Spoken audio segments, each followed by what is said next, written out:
ইংরাজি প্রবাদে বলা হয়ে থাকে হিস্ট্রি রিপিটস ইটসেলফ। সহজ বাংলায় বলতে গেলে অতীত নিজেকে বারবার ফিরিয়ে আনে। যে হাসিনা সরকারের গলায় ফাঁস হয়েছিল ছাত্র আন্দোলন, সেই ফাঁস এবার গলায় জড়ালো মোল্লা ইউনূসের। বৈষম্য বিরোধী ছাত্র আন্দোলন, হাসিনার বিতর্কিত মন্তব্য, তারপর সরকারের পতন, প্রাক্তন প্রধানমন্ত্রীর দেশ ছাড়া। গত কয়েক মাসে বাংলাদেশ এমন ঘটনার সাক্ষী থেকেছে যা সাধারণের ধ্যান ধারণার একেবারেই বাইরে ছিল। একটা ছাত্র আন্দোলন গোটা সরকার বদলে দিতে পারে তা কেউ ভাবতে পারেনি বলেই মত একাংশের। হাসিনার পর এসেছেন মোল্লা ইউনূস। তিনি প্রধানমন্ত্রী নন, বরং সে দেশের তদারকি সরকারের প্রধান উপদেষ্টা। এবার একই ফাঁসে হাসিনার মতোই পা জড়িয়ে ফেলেছেন তিনি। এদিন প্রধান উপদেষ্টার ঢাকার বাড়ি ঘেরাও করল সেই বৈষম্য বিরোধী ছাত্র আন্দোলনের একাংশ। রবিবার রাতভর চলল তাণ্ডব। একাধিক দাবিতে তিতুমির কলেজের শিক্ষার্থীরা দলে দলে পথে নেমে বিক্ষোভ দেখাচ্ছেন।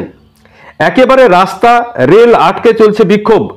এমনকি বহু শিক্ষার্থী রেল লাইনের ওপর শুয়ে আছেন বলেও জানা যাচ্ছে, যার জেরে গোটা দেশে কার্যত স্তব্ধ ট্রেন চলাচল। কিন্তু কি কারণে ফের উত্তাল বাংলাদেশ? বিক্ষোভকারীদের দাবি, হাসিনার সরকারের বিরুদ্ধে পথে নেমে গুলি খেয়েছিল যারা, পঙ্গু হয়েছে যারা, তাদের কারোর খোঁজ রাখেনি ইউনূসের তদারকি সরকার। যাদের হাত ধরে সরকারের মাথায় বসলেন ইউনূস, শেষমেশ তাদের ভুলে গেলেন তিনি।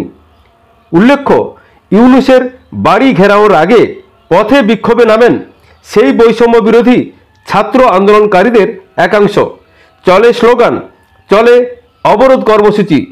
পায়ে পায়ে প্রধান উপদেষ্টার বাড়ির দিকে এগোতে থাকেন তারা। মাঝে ব্যারিকেড দিয়ে রুখে দেওয়ার চেষ্টাও চালায় বাংলাদেশ পুলিশ, কিন্তু ব্যর্থ হয়। পুলিশি ব্যারিকেড ভেঙেই ইউনূসের বাড়ির দিকে এগিয়ে যেতে থাকে আন্দোলনকারীরা।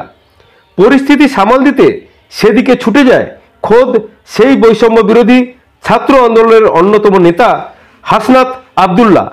কিন্তু পুলিশের মতো ব্যর্থ হন তিনিও।